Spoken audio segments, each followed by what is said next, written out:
할렐루야. 여러분 안녕하십니까? 월드 기독교 방송의 김창식 목사입니다. 오늘 방송 선교 성경을 함께 보는 시간, 마태복음 함께 보도록 하겠습니다. 마태복음 1장 18절부터 함께 보도록 하죠. 예수 그리스도의 나심을 소개하고 있는 이 18절부터 오늘 함께 읽기를 원합니다. 예수 그리스도의 나심은 이러하니라. 그의 어머니 마리아가 요셉과 약혼하고 동거하기 전에 성령으로 잉태된 것이 나타났더니 그의 남편 요셉은 의로운 사람이라 그를 드러내지 아니하고 가만히 끊고자 하여 이 일을 생각할 때에 주의 사자가 현몽하여 이르되 다윗의 자손 요셉아 네 아내 마리아 데려오기를 무서워하지 말라. 그에게 잉태된 자는 성령으로 된 것이라. 아들을 낳으리니 이름을 예수라 하라. 이는 그가 자기 백성을 그들의 죄에서 구원할 자이심이라 하니라. 오늘 이 말씀 가운데 마리아에게 성령께서 나타나셔서 정말로 남자와 함께 잠자를 해보지 않은 이 정말로 온전한 이 처녀의 몸에 성령께서 그에게 함께 나타나셔서 말씀하시기를 네가 곧 잉태할 것이고 그 아들을 낳을 것이고 그 아들을 예수라 하라. 그래서 그 예수 그리스도가 이 땅의 모든 죄악을 담당하시고 죄를 구속하시고 구원할 자이심이라는 것을 알려주는 이 대목에서 특별히 우리가 좀 중심적으로 생각해야 될 것은 약혼을 한 정혼을 한 이 요셉이라는 청년이죠. 장차 예수 그리스도의 육신의 아버지 이 요셉. 요셉은 이 마리아와 정혼을 하고 약혼을 했지만은 그와는 잠자를 하지 않은 상황에서 그 아내 될 여자 이 마리아의 몸에 잉태되고 임신이 된 이 모든 상황을 듣고는 얼마나 놀랐겠습니까? 사람으로 생각한다면, 모든 인간적으로 생각한다면 그것을 있을 수도 없고 용서할 수도 없고 그것을 진행해서 결혼할 사람은 극히 드물 것입니다. 아무리 그 여자를 사랑했다 할지라도 약혼을 한 사이에서, 정혼하는 사이에서 내 아내가 되려고 우리가 함께 살려고 했던 그 모든 언약이 깨어지는 거 아니겠습니까? 함께 동거하지도 않았는데 임신을 했다. 이러면 그것을 받아들일 수 있는 남자가 얼마나 되겠습니까? 그러나 이 요셉은 그 얘기를 듣고 나서 어떻게 말을 했냐면은 아무에게도 얘기하지 아니하고 이렇게 얘기하는 것을 알 수 있습니다. 19절을 보시면 그의 남편 요셉은 의로운 사람이라 이렇게 말하고 있습니다. 여러분, 의로운 사람이라기보다도 하나님께서 마리아에게 성령으로 잉태된 그 역사만큼이나 그 요셉의 마음에도 우리 하나님께서 그 마음을 주셨지요. 우리는 스스로 우리 모든 것을 내 스스로 자의로 하나님을 불러드리고 예수님을 끌어들이고 주님 나를 구원하소서 할 수 있는 문제가 아니라 전적인 우리는 모든 인류는 하나님 앞에서 범죄한 그런 사람들이죠. 그래서 범죄인이란 말입니다. 그래서 하나님께서 우리를 불쌍히 여기시고 하나님의 특별한 은혜가 있음으로 인해서 우리가 그분의 긍휼하심으로 우리가 아들 예수를 통해서 우리가 구원을 받은 것이지 저와 여러분이 뭘 잘해서 저와 여러분이 잘나서 구원의 대상이 되는 것은 결코 아닌 것이죠. 오늘 이 말씀도 보면은 하나님께서 이 마리아에게 성령으로 잉태되게 하시고 그 아내의 남편 될 요셉에게 마음을 함께 주심으로 인해서 그것을 이해하고 그것을 받아들일 수 있는 그런 은혜를 베풀으시는 것이죠. 여러분 입장을 바꿔놓고 생각한다면 여러분이 요셉이라 같으면 이걸 그냥 이렇게 넘어갈 수 있겠습니까? 하나님의 은혜가 요셉에게 임하지 않으면 이 동정녀 이 아내가 될 이 마리아의 임신 문제를 가지고 그냥 넘어가지는 않을 것입니다. 그러나 하나님께서 특별한 은혜로 말미암아 이것을 뭐라고 그랬어요? 조용히 끊고자 이렇게 말하고 있습니다. 19절 보십시오. 그의 남편 요셉은 의로운 사람이라 그를 드러내지 아니하고 가만히 끊고자 하여 이렇게 얘기하고 있습니다. 그것을 소리 너무 내지 않고 그것을 없던 일로 그죠 하려고 이렇게 조용하게 침착한 마음으로 있었는데도 불구하고 하나님은 그 요셉의 마음을 움직여서 그것을 인정하게 하고 받아들이게 하는 그런 역사가 있는 것을 우리가 알 수가 있는 것입니다. 이 말을 할 때에 20절에 이 말씀하십니다. 이 일을 생각할 때에 주의 사자가 현몽하여 이르되 마리아에게 현무하여 나타난 그 성령께서 요셉에게도 당연히 나타나야 되는 것이죠. 저와 여러분을 구원하시기 위해서 우리 예수님은 우리의 모든 안고 서심을 아시는 것이죠. 그래서 저와 여러분의 일거수일투족을 다 아는 것입니다. 죄 지을 때나 선한 일을 할 때나 다 아시는 거예요. 그래서 그때그때마다 성령께서 우리에게 임하셔서 우리에게 말씀을 통하여 저와 여러분을 깨우치고 깨닫게 하시는 것을 알 수가 있죠. 그와 마찬가지로 요셉은 인간적인 생각으로는 조용히 이 문제를 그냥 끝내려고 했지만은 하나님께서 역사하시는 그 모든 문제에 있어서 하나님은 그 성령을 요셉에게 나타나게 하셔서 뭐라고 말씀하셨냐면 20절 보십시오. 이 일을 생각할 때에 주의 사자가 현몽하여 이르되 누구에게? 다윗의 자손 요셉에게. 다윗의 자손 요셉아 너의 아내 마리아 데려오기를 무서워하지 말고 그에게 잉태된 자는 성령으로 된 것이기 때문에 그것을 일반 다른 남자를 만나서 그렇게 아이를 가진 것이 아니고 하나님께서 현무하여 하나님께서 역사하신 그 모든 문제라는 것을 요셉에게 알게 하는 이 모든 우리 이 사실을 보면서 저와 여러분에게 하나님께서 어떻게 말씀하시든 때로는 꿈으로 때로는 말씀으로 하시든지 그것이 하나님의 영광이라고 생각한다면 우리는 살아가다가 하나님께서 보여주는 그 어떠한 일도 의심하지 말고 받아들여야 되고 순종해야 되고 그걸 믿어야 되는 것입니다. 아들을 낳으니 이름을 예수라 하라. 요셉에게 얘기한 것입니다. 요셉의 입장에서는 무척이나 힘들고 그것을 받아들이기 어려운 문제일 수도 있습니다. 그러나 하나님께서 친히 그 사자를 통해서 나타나서 말씀하신 것에 대해서 이 요셉은 그 큰 믿음의 소유자로서 그것을 받아들일 수밖에 없는 것이죠. 이를 생각할 때 주의 사자가 현무하여 이르되 다윗 자손 요셉아 네 아내 마리아 데려오기를 무서워하지 말라. 그에게 잉태된 자는 성령으로 된 것이라. 사람과 짐승과 모든 것들은 다 남성과 여성 또 수컷과 암컷의 만남으로 인해서 제2의 후손들이 태어나고 그것을 번성하게 되어 있는 것이지만은 우리의 첫 열매는 하나님께서 수처녀에게 성령으로 말씀으로 임하여 아들 예수 그리스도를 그 동료 마리아에게서 나게 하신 것을 알 수가 있습니다. 그러니 이 마리아도 참으로 굉장히 힘들고 어려운 상황으로 놀랄 수밖에 없는 상황이지만은 그것을 결혼하려고 했던 요셉 이 청년도 그것을 받아들이는 이 모습에서 참으로 믿음으로 뭐든지 믿음으로 순종하고 나가는 것이 얼마나 참 하나님 앞에 큰 영광이고 큰 축복의 대상이다 이런 것을 우리가 느낄 수가 있습니다. 그러면서 이렇게 얘기합니다. 아들을 낳으리니 이름을 예수라 하라. 그리고 이는 그가 자기 백성을 그들의 죄에서 구원할 자심이라 이렇게 아주 세세하게 말씀을 해주신 것을 알 수가 있습니다. 마리아와 요셉에게 하나님께서 너희 동침에서 난 아들이 아니라 하나님께서 말씀으로 은혜로 태어나게 될 그 아이, 그 예수는 장차 성장하여 하나님의 백성을 구원하기 위해서 죄에서 구원하기 위해서 그렇게 일을 하신 것이라는 것을 아주 간략하고 자세하게 말씀을 해주신 것을 알 수가 있습니다.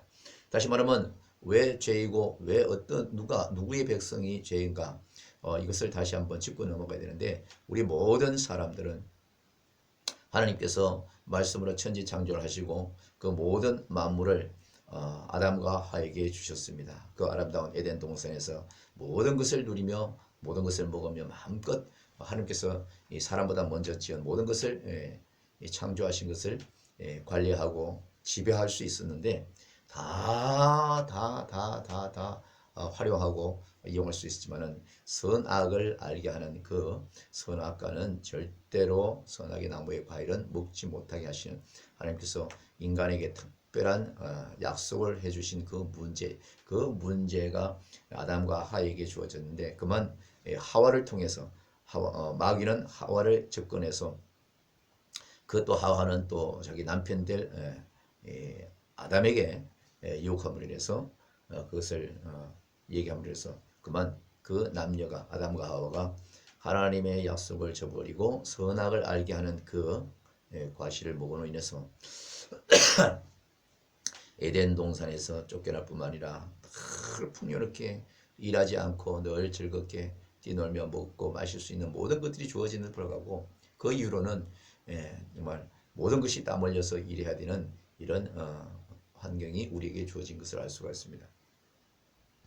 하나님의 약속을 저버리고 또 온전한 육의 모습으로 변질된 이 아담과 하와의 그 후손들이 바로 저와 여러분인데, 그로 인해서 아담과 하와가 가진 모든 그 원죄가 다 우리에게 유전되는 거 아니겠습니까? 여러분 가운데 이 질병이 있다면은 의사들은 얘기하죠.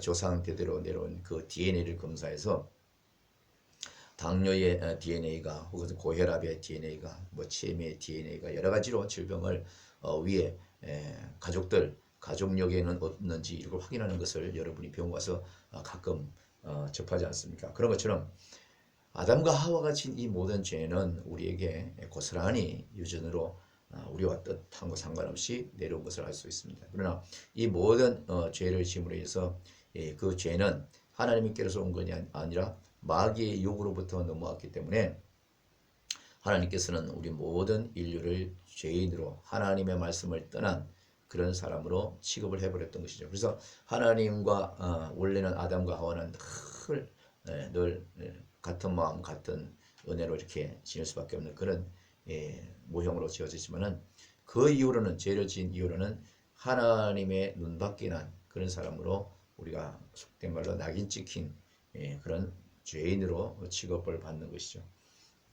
이 죄인들이 점점점 번성하고 번성했을 때에 우리 하나님께서는 불쌍히 여기사 우리 저와 모든 인류를 불쌍히 여기시자, 죄 가운데 있는 우리를 모든 불쌍히 여기사 하나님께서는 우리 모두를 긍휼히 여기시고 불쌍히 여기셔서 죄 가운데 있는 저와 여러분을 지옥에 떨어질 수밖에 없는 저와 여러분을 하나님께서 특별한 은혜의 사랑으로 예수 그리스도 당신의 독생자 아들을 바로 이렇게 사람의 몸을 통해서 이 땅에 내어보내시고 그 아들이 성장하여서 하나님의 뜻을 우리에게 잘 전거하여 제자를 삼고 또 그 제자들을 통해서 계속 복음이 전거되고 오늘 저와 여러분이 그 복음을 전해받고 구원받은 그 은혜로 또 누군가에게 예수 그리스도의 그 구속의 은혜를 전가하는 그런 삶을 살게 되는 것 아니겠습니까? 이래서 요셉과 마리아는 그 잉태된 그 모든 일에 대해서 받아들일 수밖에 없고 그것은 은혜로 감사로 모든 것을 진행하게 되는 것이죠. 계속해서 22절 보면은 이렇습니다. 이 모든 일이 된 것은 주께서 선지자로 하신 말씀을 뭐라고 그래요? 이루려 하심이라 이렇게 말씀하고 있습니다. 구약에서 수도 없이 메시아가 와서 이 이스라엘 백성들을, 죄 가운데 있는 백성들을, 하나님의 백성들을 구원하시겠다는 그런 메시지는 계속해서 전해진 것을 알 수가 있습니다. 그래서 그 말씀을 이루기 위해서 역사하신 것을 알 수가 있죠. 23절 보겠습니다. 마태복음 1장 23절. 보라, 처녀가 잉태하여 아들을 낳을 것이요 그의 이름은 임마누엘이라 하리라 하시니, 이를 번역한 적 뭐요? 하나님이 우리와 함께 계시다 함이라. 하나님께서 마리아의 몸에서 잉태된 그 아들은 예수 그리스도고, 그 예수 그리스도는 바로 뭐요? 임마누엘이라고 부를 수 있는 것이죠. 임마누엘. 그것은 뭐예요? 하나님이 그 아들을 통하여 죄 가운데 있던 저와 여러분을 사랑하시고 다시 원상복귀시키려고 하는 죄인들은 어떻습니까? 죄를 지으면 수갑을 차고 경찰로 붙잡혀가죠. 그래서 교도소 가고 그 모든 사명이 끝나면 다시 자기 일상 일터로 다시 돌아와서 일상적인 생활을 다시 하는 것처럼, 우리가 죄 가운데, 저와 여러분이 죄 가운데 있던 우리 모든 사람들이 바로 우리 하나님께서 은혜로 베푸신 그 사랑 예수 그리스도 임마누엘 그분을 통해서 우리의 모든 죄를 담당하실 것이죠. 조금 전에도 말씀드렸지만 죄를 지고 나서는 사람들이 어떻게 합니까? 그 죄에 합당한 벌을 주는 거죠. 재판을 받게 되고 그 재판의 결과에 따라서 몇 개월 혹은 몇 달 혹은 몇 년까지도 사는 그런 죄값을 치르게 되는 것입니다. 우리는 바로 이렇게 그 죄값을 치러야 해방이 되는 일반적인 죄수들처럼 우리는 이 죄를 졌지만은 죄값을 치를 수 있는 그딴 것도 해결 방법이 없는 거예요.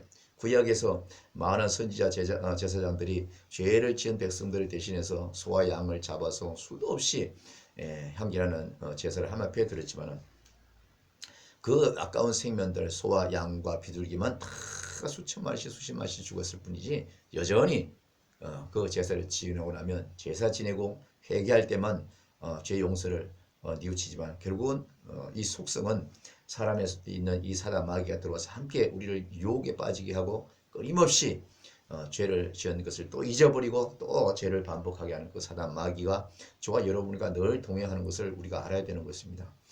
우리가 눈에 보이지만 이 공기가 우리 속에서 코로 들어가서 폐를 확장시키고 활동시켜서 우리의 심장이 뛰어서 우리가 살아가는 것처럼 보이지 않지만 성령 하나님께서 우리가 항상 함께 계신 것 같이 마귀도 저와 여러분과 항상 함께 알게 모르게 동행하는 것을 알 수가 있습니다. 왜 그렇습니까? 마귀가 이 땅에 와서 하나님께서 창조하시고 하나님께서 세웠던 아담과 하와를 유혹한 모든 것들을 들통나버렸잖아요. 하나님이 창조하신 아담과 하와를 깨어서 죄를 짓게 그 모든 죄성을 우리 하나님께서 보시고 다 들통이 난 거예요. 다시 말하면 그렇다면 이 마귀는 어떻게 이 땅에 사람보다도 먼저 왔는가가 중요한데 하나님의 나라 이 천국에 천군 천사들이 많죠. 그 천사장으로 있었던 루시프라는 천사장이 있었습니다. 군대에도 여러 가지로 계급의 분류가 있듯이 천국에도 모든 천사 중에도 가장 어뜸이라고 할 수 있는 높은 계급을 가지고 있다고 할 수 있는 그 천사장이 어느 날 하나님이 누리고 하나님께서 모든 이 영광을 누리는 걸 보시고 그 안에 교만이 들어간 것이죠. 그래서 그 교만을 억제할 수 없어서 하나님 앞에 대항하고 하나님 앞에 미움털이 받은 거로 하나님께서는 그 루시퍼를 이 땅에 먼저 그 천국에서 쫓겨내 버린 것을 알 수가 있습니다.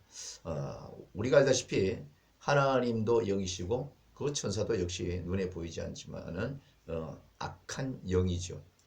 우리 성령 하나님께서는 거룩하신 영이지만 우리를 늘 그러고 넘어지게 하고 범죄하고 죄짓게 만드는 그 악한 사탄 마귀는 악한 영인 거예요. 그래서 이 악한 사탄 마귀는 내중에 예수님께서 재림하여 심판 때에 그들은 모두가 다 지옥 권세로 빠져서 영원히 불못에 빠질 수밖에 없는 것인데 이들이 죄 짓게 했던 아담과 하와의 후손인 그 모든 사람들을 한 영혼이라도 한 사람이라도 더 선한 하나님 편에 서지 못하고 지옥 권세로 빠지게끔 우리 하나님께서 역사하시는 그 은혜보다도 더 크게 활동하는 것을 알 수가 있습니다. 사람은요 좀 더 따뜻하고 좀 더 여유가 있고 그러면 계속해서 누리고 평강을 누리기를 원하고 끊임없이 옛날에 우리 어르신들이 부르신 노래가 있습니다. 노새 노새 젊은 노새 늙어지면 못 노나니 뭐 이런 노래가 있습니다만은 늘 끊임없이 마귀는 이 세상 아름다운 세상 이 멋진 세상 돈만 있고 물질만 많고 건강하면 얼마든지 정말 누릴 수 있는 이 세상을 마침 자기가 창조하고 자기가 하나님께서 자기한테 주신 것처럼 그렇게 우리 인간을 유혹하는 것을 알 수가 있습니다. 예수님께서 이 땅에 오셔서 장성하여서 복음을 전하기 전에 예수님께서 40일 금식하고 나서도 마귀는 예수님에게 뭐라고 시험을 했냐면 이 모든 것은 창조주가 내게 주신 것인데 네가 나한테 절만하면 이 모든 것을 다 너에게 줄 것이다 라고 이렇게 건방지고 교만하고 오만방자한 이런 말을 한 것을 성경에서 우리가 앞으로도 배울 것인데 사람들은 이렇게 뭐든지 여유가 있고 하면요 그 모든 이 세상에서 누려지고 보여지고 만져지는 모든 것에서 그만 거기서 안주해버리고 거기서 평안을 누리고 거기서 그냥 평생 살 것처럼 그렇게 생각을 한단 말이에요. 그래서 창조주 하나님을 기억하지 못하고 거룩하신 예수님, 하나님께서 하신 그 모든 역사를 부인하고 믿지 않고 예, 오직 이 땅에 영원히 살 것처럼 그렇게 마음을 두고 거기다가 물질과 모든 것을 쏟고 사는 것을 알 수가 있습니다. 그러나 우리 주님께서, 우리 하나님께서 예수 그리스도를 이 땅에 보내셔서 죄에 대해서 반드시 알게 하고, 또 죄에 대해서 회개한 자는 하나님의 은혜요, 하나님의 자녀요, 구속의 대상으로 은혜를 주신다는 것을 반드시 성경은 얘기하고 앞으로도 우리가 배워갈 대목이지만은, 오늘 이렇게 마리와 요셉의 얘기부터 오늘 시작한 것입니다. 이 방송을 처음 듣는 교회를 다니지 않는 일반 분들이 이 방송을 듣는 분이 있다면은 어찌하든지 믿기지 어려운 이 모든 얘기지만은, 사람으로서는 믿기지 않을 만한 그런 얘기라 할 수 있겠지만은, 반드시 여러분이 이 땅을 살다가 언젠가는 여러분의 조상들처럼, 먼저 가신 부모 형제들처럼 이 땅을 떠나게 됩니다. 우리가 소풍을 간다든지 여행할 때 반드시 그 여행은 기간이 있는 것입니다. 2박 3일이 됐든 3박 4일이 됐든 텐트를 가지고 먹을 걸 가지고 그렇게 여행하지만 결국은 그 시간이 다 되면 반드시 다시 제자리로 돌아와야 하는 그런 우리가 늘 삶을 살지 않습니까? 그것처럼 저와 여러분에게도 처음과 끝이 있습니다. 어디서 태어나고 왜 살아가야지 하는지, 또 어디로 마지막으로 우리가 가는지를 우리 분들이 반드시 아는 사람이 되어야 되는 것입니다. 그것을 모르는 것은 짐승과도 같다고 얘기하고 있습니다. 짐승은 왜 태어났는지, 어떻게 살아야 될지, 또 앞으로 어떻게 죽은 후에 어떻게 될지 그것을 모릅니다. 왜냐하면 모든 동식물에게는 영을 주지 않았어요. 오직 사람에게만 생기를 부어주셔서 하나님을 아는 자와 하나님을 알지 못하고 예수님을 영접한 자와 예수님을 영접 못한 자가 반드시 흙과 벽으로 갈라지는, 양과 염소로 갈라지는 그런 문제로 반드시 이 세상에서는 심판 때에 그렇게 주어지는 것입니다. 그 모든 일들을 처음으로 시작하는 이 모든 예수 그리스도의 잉태된 이 모든 사건, 마리아와 요셉이 정혼하여 행복하게 살려고 했던 그 사이에 하나님은 동정녀 마리아에게 성령으로 예수 그리스도를 잉태하게 하시고, 그 예수 그리스도를 말미암아 하나님의 백성, 그동안에 아담과 하와로 인해서 수도 없이 많이 뿌려진 이 모든 인류의 죄성을 그냥 두시지 아니하시고 회개하게 하고, 바로 예수 그리스도의 이름을 통해서, 예수 그리스도의 그 십자가의 죽으심을 통해서 우리가 하나님의 품으로 다시 원래 창조 아담과 하와의 죄 없고 유혹 받지 않았던 그 모형으로 하나님의 품으로 다시 유턴하기 위한 그 역사로 우리 하나님께서 오늘 이렇게 예수 그리스도를 낳으신 요셉과 마리아에서부터 하나님께서 역사하시는 그 은혜를 우리가 성경을 통해서 배웠습니다. 내일부터는 또 마태복음 2장으로 넘어가서 계속해서 예수 그리스도의 나심, 예수 하나님께서 하신 그 모든 일을 하나하나 함께 또 공부하면서 하나님이 하신 그 큰 은혜의 감동의 시간을 갖기를 원합니다. 오늘은 여기까지입니다. 오늘도 하나님의 은혜가 여러분 사람께 충만하게 임하기를 원합니다. 월드 기독교 방송 김창신 목사였습니다.